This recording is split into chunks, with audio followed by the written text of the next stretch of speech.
know, it's impossible to pick a favorite episode. I'll tell you the truth! I promise!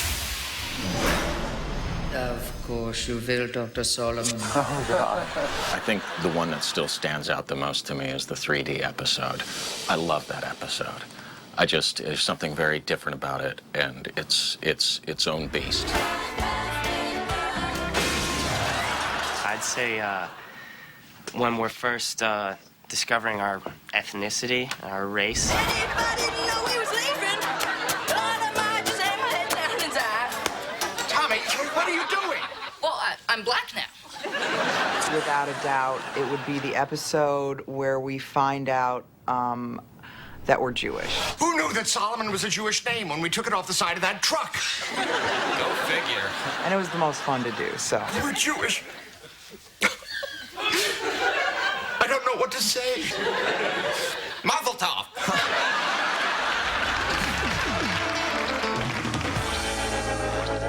There again, I could make a list of 40 top 40 favorites, all of which I hope will be included in the reel. I am red freaking hot. The first one that comes to mind is frying bacon naked, which I think is a lot of fun.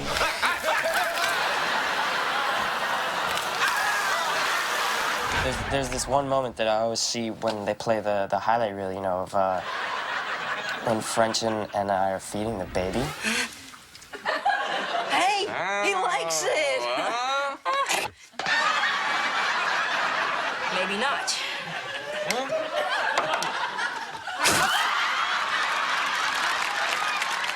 It's a hilarious thing, and that was such a funny scene, but I always resent seeing it because I mess up, and I laugh at the end, and they kept it.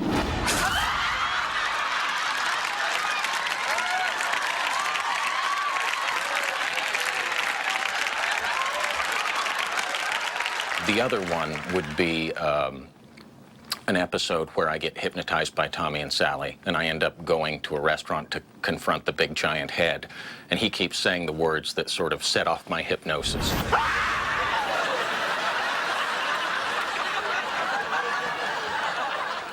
My shoes are on fire!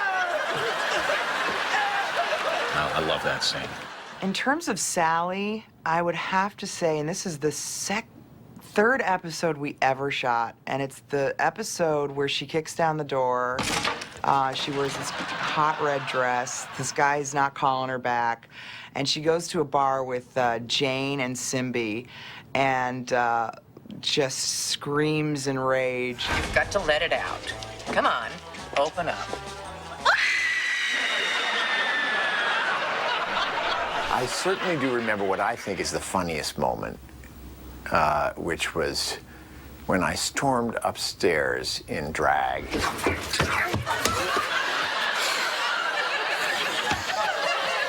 Well, that was a wash. And yanked off my wig and earrings and said, I need some herbal tea and a fat-free cookie.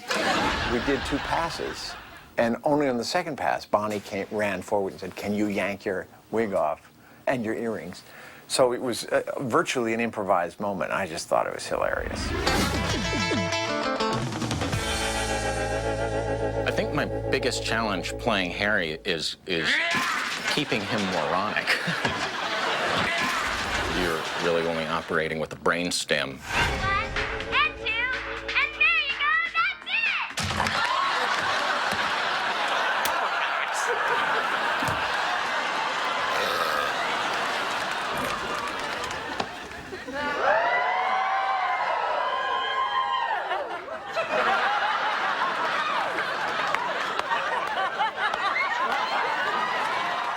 I didn't really know much about slapstick, 1, 2, 3, and all that stuff.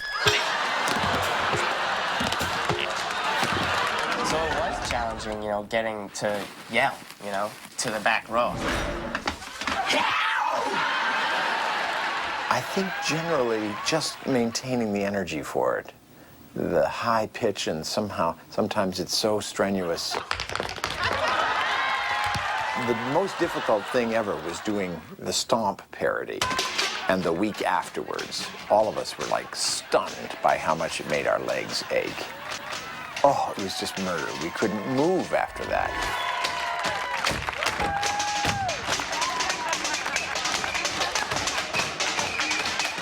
And the thing with Third Rock is you never know when you're going to be, something like that is going to be thrown at you.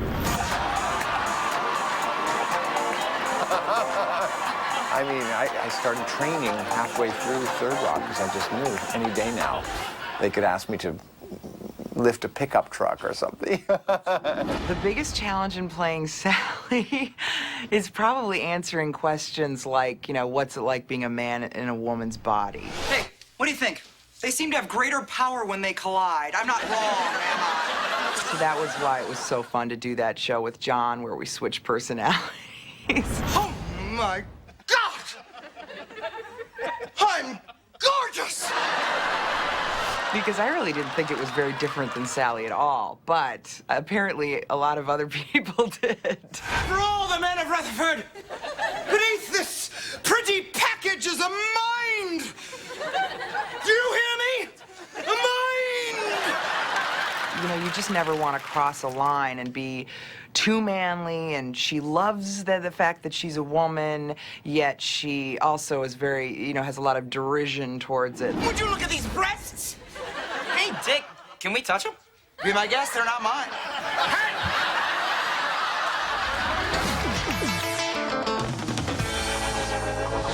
I think the thing that Third Rock does best, as opposed to other sitcoms, is it's unabashedly goofy. I think it knows it's a sitcom, and I think it's not afraid to be that, but all the while sort of winking at the fact that it's a sitcom, and I love that.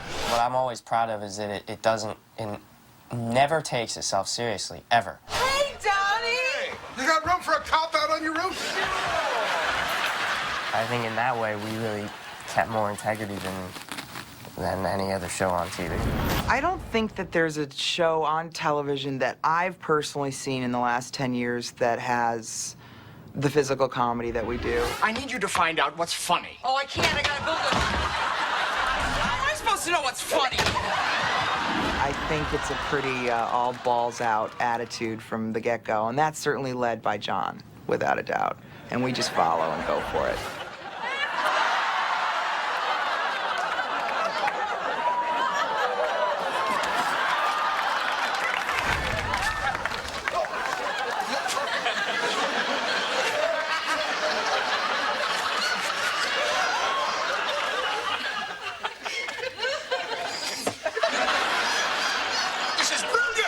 We're entitled to go absolutely anywhere and do anything, mainly because we don't know there's anything wrong with what we're doing. We can be dirtier, we can be more outrageous, we can be politically incorrect. I'm out! I'm out of the closet! We didn't know. Don't blame us. We didn't know we're aliens. Isn't it great to always have that excuse? Yes, it definitely is. It's a permit that we have that nobody else has.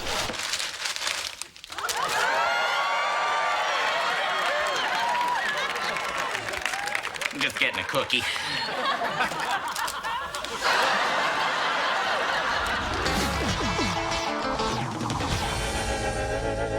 Look, me and the rest of the cast, we just really want to thank you for what you've done for us for the past 6 years. I think the thing I'll remember most is really just the day-to-day workings, which is, you know, coming in and you've got a cast and crew that sort of becomes your family. Everybody's cool, and I like everybody. I've never been on another set that's like that there's not at least some people at each other's throats. We spend our days laughing and laughing and laughing, trying to figure out how to make other people laugh.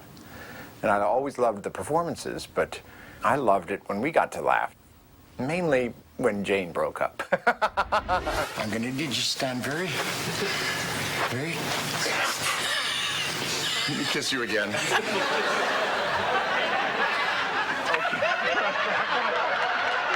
with it, girls. Stay with it. Okay. I just needed some pain. There's nothing more sort of exquisite than seeing Jane Curtin break up, because you know this is going to go on for another 20 minutes. We'll get it. Stay with us. Stay with us.